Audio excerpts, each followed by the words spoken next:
À moins d'être originaire de la nébuleuse du crabe ou carrément de la 5e dimension, le nom de Michael Jackson doit vous être plus familier que votre propre prénom.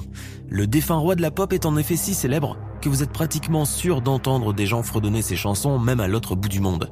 Sa musique est quasiment universelle et possède le mérite de rassembler les gens autour de grandes causes humaines telles que la paix et la protection de la planète. Michael Jackson aura réussi à marquer son siècle étant reconnu comme l'artiste le plus titré de tous les temps par le Rock and Roll Hall of Fame et par le livre Guinness des records. Sa fabuleuse réussite lui a permis d'incarner aux yeux du monde la parfaite illustration du rêve américain, avec ce que ça implique comme gloire, conquête facile et argent coulant à flot. Pourtant, au-delà des apparences, la vie du roi de la pop n'a jamais été un long fleuve tranquille et de son enfance à la fin de sa vie, son quotidien a très souvent viré au calvaire. Aujourd'hui, nous nous intéressons à un pan méconnu de la vie de Michael Jackson et nous découvrirons ensemble toutes les difficultés auxquelles il a dû faire face en silence pour redevenir la superstar planétaire que nous avons tous admirée. On commence.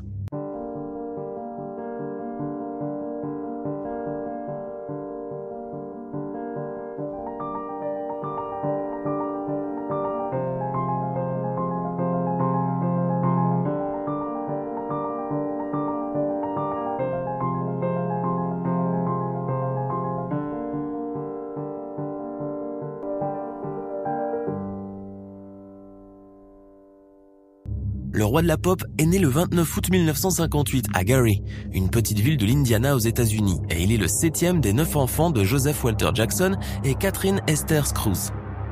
La famille nombreuse vivait dans une toute petite maison pourvue de 2 chambres seulement, en raison de la précarité de sa situation financière, étant donné que sa seule source de revenus résidait au maigre salaire d'ouvrier de Joseph. Ce dernier, pour arrondir ses fins de mois, jouait aussi de la guitare dans un groupe de rhythm and blues appelé The Falcons et répétait bien entendu très souvent à la maison. C'est donc dans cette ambiance musicale qu'a baigné toute la fratrie Jackson et c'est ainsi que dans un premier temps, Joseph joue de la guitare et fait chanter ses enfants. L'utilisation de la guitare paternelle leur était normalement interdite, mais Tito, l'un des frères de Michael, en jouait parfois en cachette lorsque son père était absent. Lorsqu'il s'aperçut un jour qu'une corde était cassée, ce dernier menaça ses enfants de les battre violemment s'ils ne lui montraient pas qu'il savait bien en jouer. Il est utile à cette étape de l'histoire de vous en dire un peu plus sur Joseph Jackson pour que vous puissiez cerner un peu le personnage et surtout remettre les choses dans leur contexte. Car Joseph Jackson était de l'avis de tous que l'on peut appeler un père tyrannique, à la limite du sadisme, avec un tempérament très violent hérité de son passé de boxeur professionnel et d'enfant battu. Ce dernier était si sévère envers ses enfants qu'il lui suffisait d'un simple regard pour les terroriser et semer l'effroi au plus profond de leur cœur. Pour revenir à la guitare, Joseph croyait pertinemment que ses enfants lui avaient simplement désobéi en touchant à son précieux instrument de musique et voulait les humilier en les confrontant à leur ignorance avant de copieusement les rosser comme d'habitude. Mais contre toute attente, il réalise que Tito et ses frères savent non seulement jouer de cet instrument, mais possèdent un réel talent musical. Il répare sa guitare et l'offre à Tito puis s'emploie ensuite, lui-même, à prendre en main leur formation musicale. En 1963, le groupe, nommé initialement The Jackson Brothers, est composé de 4 frères. Sigmund Esco, surnommé Jackie, Toriano Adaril, surnommé alors Tito, Jermaine, le leader du groupe, et Michael, jouant des congas auxquels sont adjoints 2 amis d'enfance. Reno Jones et Milford Heath, jouant des claviers et de la batterie. Ces 2 derniers ont ensuite été remplacés en 1966 par des musiciens expérimentés, Johnny Jackson à la batterie et Ronnie Hunsifer. En 1965, Marlon, né le 12 mars 1957 au tambourin, rejoint la formation. Et sur la suggestion d'un de leurs voisins, le groupe opte désormais pour le nom de Jackson 5. Michael en devient le chanteur principal grâce à sa voix étonnamment maîtrisée pour son jeune âge et son habileté à reproduire les pas de danse de James Brown. Ironiquement, ce qui n'était finalement qu'une manière sadique de punir ses enfants s'est révélé être finalement le point de départ d'une belle épopée qui allait durer de nombreuses années, assurant la richesse de Joseph et ravissant l'enfance de ses rejetons. Les Jackson 5, qui se produisent d'abord à Gary, remportent tous les concours auxquels ils participent et acquièrent bien rapidement une grande renommée locale. Joseph obtient pour eux des auditions les week-ends à Chicago, New York et Philadelphie, lors desquels les 5 garçons qui continuent à aller à l'école les jours de semaine doivent se présenter malgré la fatigue et le surménage, car personne ne souhaite bien évidemment mettre papa en colère. Ce dernier, qui en temps normal était extrêmement sévère avec ses enfants, atteignait des sommets de violence lorsqu'il s'agissait du groupe, n'hésitant pas à rosser très souvent ses fils s'ils lui désobéissaient ou si par malheur il leur arrivait de se tromper sur un accord ou une note, ou tout simplement sur un simple pas de danse. Les frères Jackson allaient donc vivre perpétuellement sous le joug de cette tyrannie, mais c'est paradoxalement cette même tyrannie qui a permis au groupe de percer. Car à force d'entraînement acharné et motivé par la peur, la fratrie va donner le meilleur d'elle-même et le succès allait leur ouvrir grand ses portes. De sa création en 1963 jusqu'à sa dissolution en 1990, le groupe aura vendu plus de 100 millions de disques dans le monde entier, ce qui en fait l'un des groupes les plus vendeurs de disques de tous les temps. Michael avait quitté le navire dès 1984 lorsqu'il s'émancipa presque complètement de l'emprise de son père et entreprit de continuer sa carrière musicale en solo, avec tout le succès qu'on lui connaît. Le roi de la pop va dès lors enchaîner les gros hits et à mesure que sa renommée grandit de jour en jour, son apparence physique commence à changer, ce qui donna lieu au final à une extraordinaire transformation. Avec un nouveau nez et une peau qui blanchit de jour en jour, Michael va littéralement se métamorphoser, de sorte à ce qu'il n'y a plus aucune ressemblance entre le petit afro-américain aux cheveux frisés de ses débuts et le jeune homme pâle au visage émacié qu'il est devenu. Beaucoup de voix se sont d'ailleurs fait entendre pour violemment critiquer le prétendu blanchiment de peau auquel se serait livré Michael, avant que celui-ci ne fasse taire définitivement les rumeurs en révélant au monde entier sa maladie. L'excentrique roi de la pop s'était confié en effet à Oprah Winfrey et aux 62 millions d'Américains qui constituent son auditoire à propos de son vitiligo, une maladie de la peau dont l'origine reste inconnue jusqu'à nos jours. Michael revient avec dépit sur les critiques acerbes qu'il avait encourues jusque-là, affirmant qu'il n'avait pas choisi d'être malade et qu'il n'en pouvait plus du regard des gens. Cette interview de Jackson par Winfrey restera gravée dans les annales, car on y découvre un Michael Jackson en position de faiblesse, victime malgré lui d'une maladie et de ses conséquences néfastes.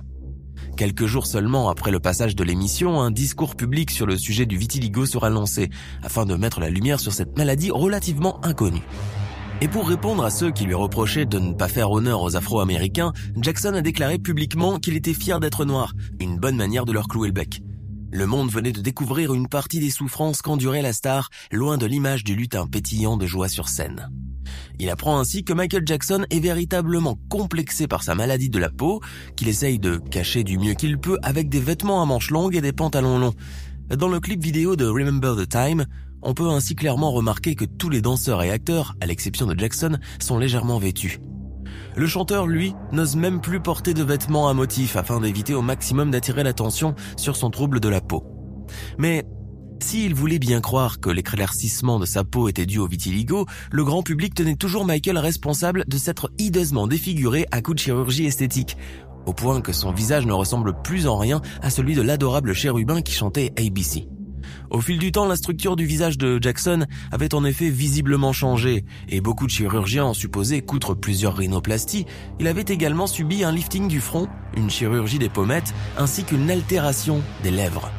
Des allégations accusatrices que le chanteur allait aussi balayer du revers de sa main en révélant la cause du changement des traits de son visage. Dans son livre, Jackson a attribué les modifications de la structure de son visage à la puberté, à son régime végétarien strict, à sa perte de poids, à un changement de style de coiffure et à un éclairage de scène. Michael a aussi nié les allégations qu'il avait changé ses yeux et poursuivi en justice le tabloïd britannique Daily Mirror pour avoir publié des informations mensongères sur ses prétendues opérations qui auraient hideusement défiguré le roi de la pop. À la haute cour, l'ancien rédacteur en chef du journal a reconnu finalement qu'après avoir rencontré Jackson en personne, il était convaincu que le chanteur n'était ni honteusement défiguré ni cicatrisé.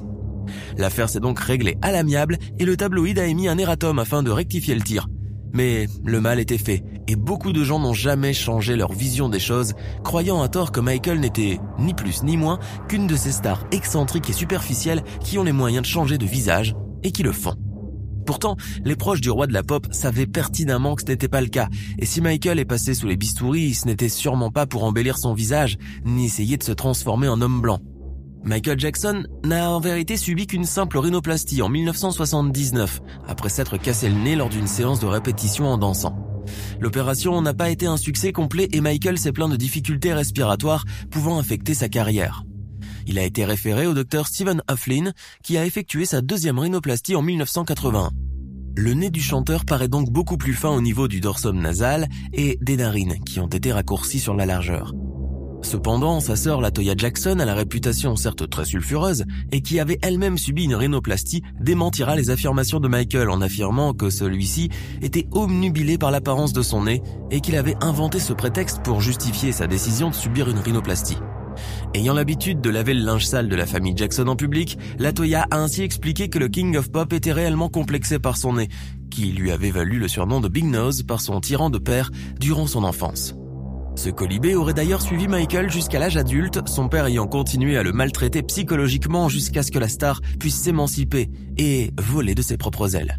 Cette version de l'histoire contée par LaToya, visiblement en vue d'attirer sur elle l'attention des médias, n'aura finalement pas l'effet escompté, et au lieu de nuire à l'image de Michael, elle n'a fait que montrer une nouvelle fois au monde la terrible tragédie qui s'était jouée dans les coulisses des Jackson 5. Ainsi, si Michael a été tellement complexé par son nez, ce n'était qu'à cause de son propre père. Et s'il a vraiment subi des opérations chirurgicales afin de changer de nez, cela ne démontre que l'étendue de la pression qu'il a dû subir dans son enfance. D'autres personnes n'ayant ni la force ni le courage de Michael auraient pu sombrer dans une bien mauvaise voie s'ils avaient eu à subir les mêmes traitements que le roi de la pop.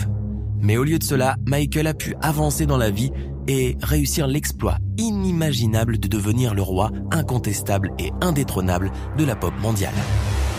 Nous sommes à la fin de notre émission du jour. N'hésitez pas à écouter les autres émissions du podcast et à prendre 5 secondes pour nous laisser un 5 étoiles sur iTunes. C'est vraiment très important pour nous. Vous pouvez aussi vous abonner pour ne pas rater les prochains épisodes et nous suivre sur Facebook pour nous en proposer de nouveaux. Merci et à bientôt.